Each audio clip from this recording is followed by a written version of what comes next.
Guided Reading Lesson 8, Wonderstruck. I am reading this book to my Year 5 class with permission from Scholastic. So this is the last page that we had got up to. Mayhew to start on NY stage.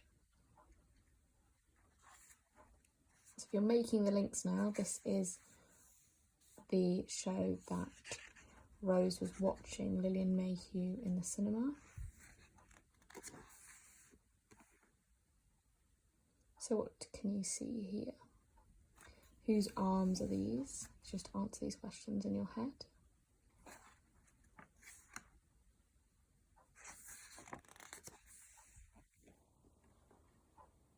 So I am going to put a copy of the next couple of pages on your guided reading sheet.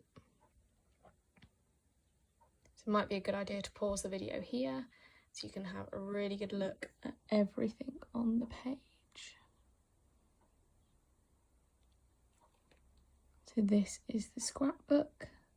Again, think whose scrapbook is it?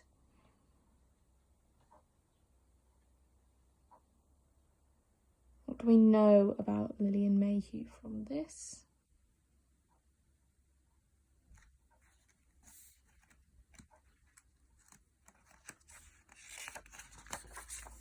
And another page.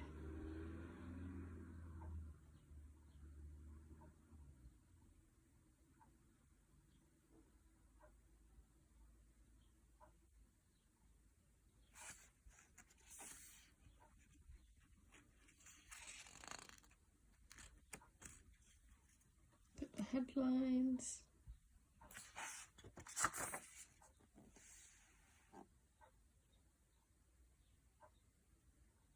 What do you think is going to happen next?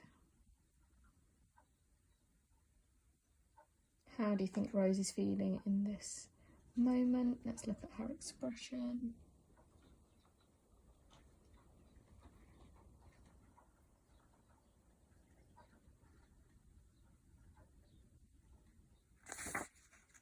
What else is in the suitcase? Do you see the place it says?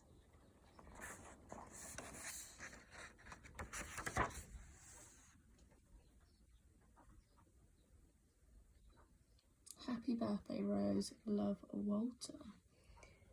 Who do you think Walter might be?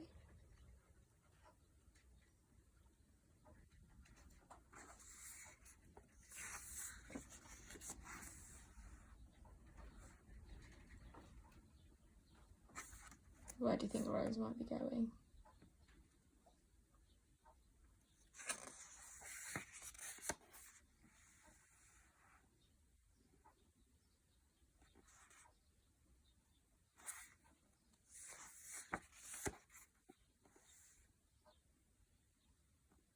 So, she's on the ferry, do we think? What do you think this is the skyline for here? So on to part 2. Ben felt the heat of someone's skin against his cheek. He opened his eyes and found himself leaning against a tall young man asleep in the seat next to him. The bus shook and rattled. It seemed as if he'd been on the road for months, but it couldn't have been more than a day or two. Ben squeezed the suitcase that lay on the floor between his feet. The clasps were broken, but it managed to stay shut. He was hungry and his head still rumbled, the way it had ever since the lightning strike a few weeks earlier. As the world sped by outside the dirty bus window, Ben rubbed the smooth silver locket between his fingers. He was happy to have it around his neck again. He pulled it back and forth along the thin chain and wished he'd remembered to leave behind a note. Ben didn't want to fall asleep again, but he soon found himself dreaming that the wolves were chasing him all the way from Gunpowder Lake. When he awoke, he was out of breath, as if he'd been running for miles. His head throbbed. Ben realised the bus was no longer moving. The young man next to him was gone, as was everyone else. There was a strange stillness all around him, like time had stopped. He pressed his face against the window. For a moment, Ben thought that he might still be dreaming.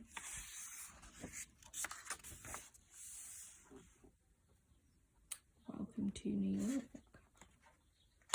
Let's find out a bit more.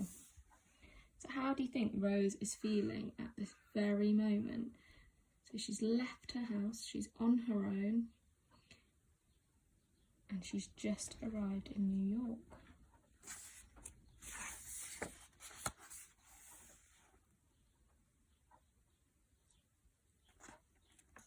Pretty carefully, look how busy it is.